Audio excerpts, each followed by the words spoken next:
All right, guys, it probably won't surprise most of you, but to some who haven't quite figured this out yet, a YouTuber's job is actually very often when it comes to the, social, gaming, politics, pop culture landscape that we exist in, it's to criticize things. It's to offer insight and opinions and critique things and tell people why you think something is either going to be good or not good. I know, it's shocking, right? Well, unfortunately, we've seen a lot of people throw around this idea that if you criticize things, you're a grifter, you're a liar, you're saying it for money, you're saying it because it's going to make you popular or famous or whatever. I just like to offer my opinion on things. That's the entire reason I started doing YouTube a couple years ago. Was I like talking with people, I like discussion, and I like to, critique things. It's just something I have a lot of opinions. I'm just sharing them. That's all this is. But unfortunately, what we've discovered the past few years is that developers, games media, all these people who are all kind of in this boat together can't stand criticism. It's why when this article from That Park Place came out talking about how the CDPR team, a lot of them had left from after Witcher 3 to go start their own studio. Alyssa Mercante came out of the woodworks attacking That Park Place saying, you guys aren't sharing the fact that this studio already got started 6 months ago or whatever, and you're just a bunch of liars. It's like, look, they don't like criticism. I get it. That's why, of course, Naughty Dog has been hiding replies for the criticism of their greeting card that they put out, this incredibly cringe picture we talked about. Of course, the criticism over this Eve drawing from Naughty Dog's concept artist. And even from other developers and producers within the video game industry, we are seeing a lot of criticism. A lot of people pushing back and saying, we need to be able to discuss what is going on and why you guys are acting the way you're acting, and be able to say this isn't good or healthy for the video game industry. And so we've seen this executive producer, come out, executive producer from Gears of War come out and say, Matt Hansen, the guy that's the art director for Avowed, what the hell are you doing? Why are you trying to alienate people? Again, it's very funny when we see people who are not just YouTubers or people online or, gamers or customers come out of the woodworks to say, wait a second. Yeah, I get it. We're all going to have different opinions. It's okay if Elon doesn't want to buy a game with pronouns. Maybe that's not for him. But why can't we criticize things? Why can't we have normal discussion without it being shut down as, again, toxic bigotry and homophobia or whatever their common excuse they use is as to why you can't talk about certain things? Well, unfortunately, we're starting to see a massive pushback against the ability to have free speech, not just on, YouTube or Twitter, but, pretty much any platform that exists outside of things like, Gab and Parler. Well, Parler's gone. Rumble, BitChute, all these other alt-tech sites, right? But so this one's really interesting.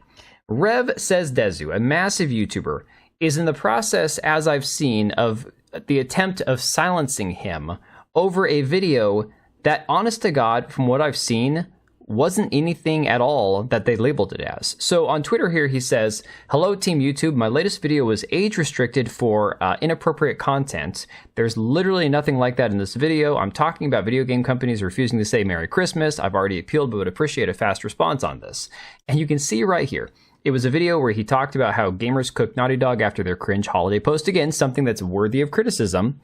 And apparently it was age restricted due to adult content such as, possible nudity or, adult acts, audio or sounds, including explicit language, excessive profanity. Now, look, I've listened to a little bit of Rev. I've not watched all of his videos. I'm not like a regular viewer. From what I've seen, he doesn't ever get that out of hand. So I don't understand what this could possibly have been about. Of course, he then appealed it, and you see it says, oh, great, appeal rejected. A decision reached in fewer minutes than it would have taken to fully review the video.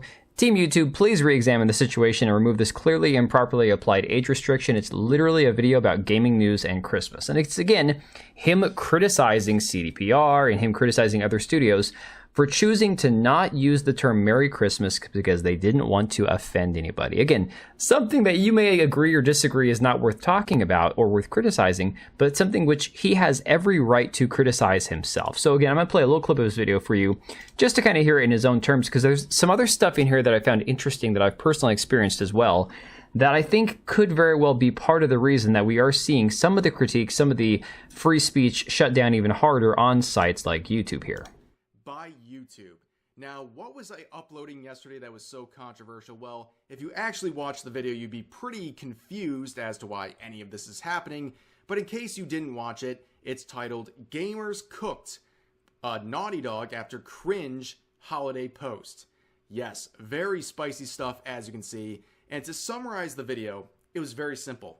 Basically, a lot of studios like Naughty Dog, Ubisoft, Bioware, CD Projekt Red, so on and so forth, they like to make Christmas-themed posts and promotions involving their games, but they refuse in their Twitter posts to actually caption it with Merry Christmas. They use... Which again is, I think, something that's really weak sauce from these studios. And you notice he said Naughty Dog, BioWare, CD Projekt Red. These are all studios that are in the middle of controversy surrounding a lot of their games that have come out or their upcoming games due to the fact that they've hired a lot of these complete lunatic people that go out of their way to attack people on Twitter.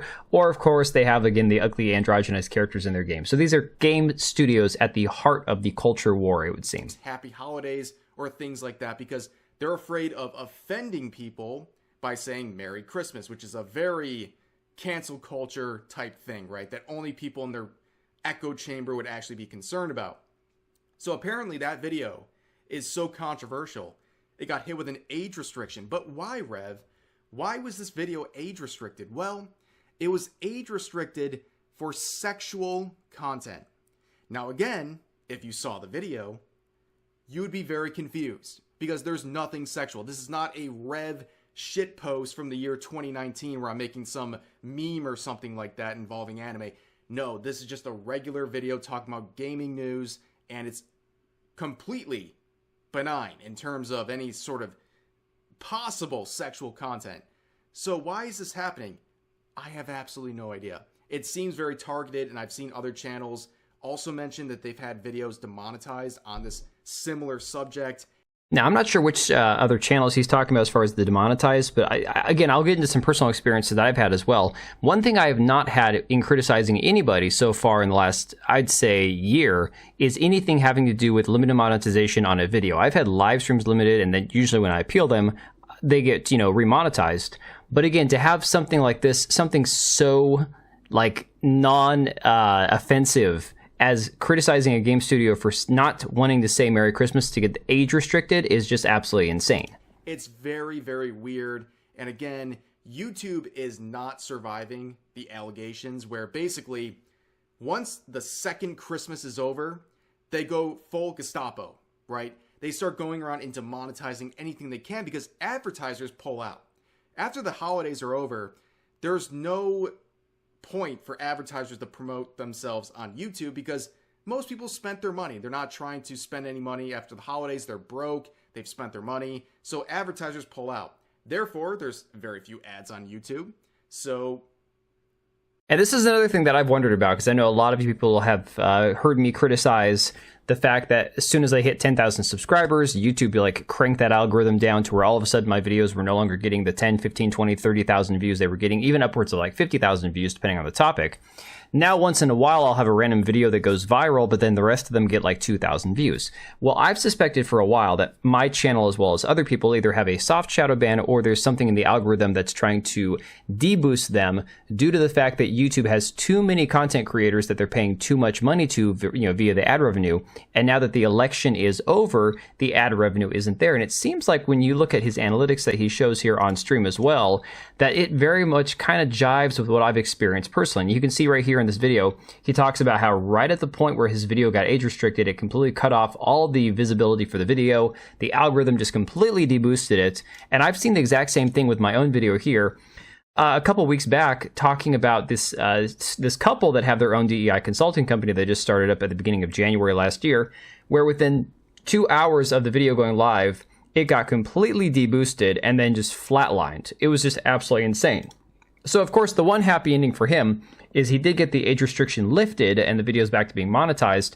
But unfortunately, this is kind of the signs of things to come, I would imagine. This is why I upload to BitChute. This is why I upload to Rumble. This is why I upload to other, other platforms as well.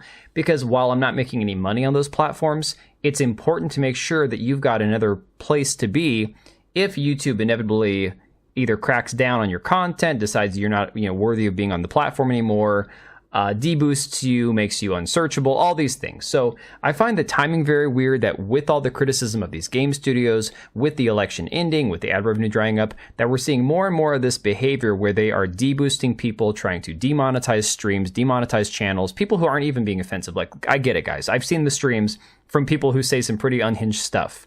I'm not one of them, and I get all the time where my streams are limited monetization. So it's a very interesting situation, and I'm curious to keep an eye on this and see what comes of it. But let me know what you guys think about all this down below, and I will catch you guys on the next one. All right, and if you made it this far, thank you so much for watching the video. Thank you for being here. I do have 2 channels, Minimal Effort Podcast, as well as my gaming channel. I do have a Twitch and Kick for my gaming channel. We do live streams over there occasionally, maybe once a week. And then if you are in the market for a new PC, make sure to check out Meta PCs. Click the link I have down below. Use code TBO at checkout for a special discount. Thanks again for watching, and I'll see you next time.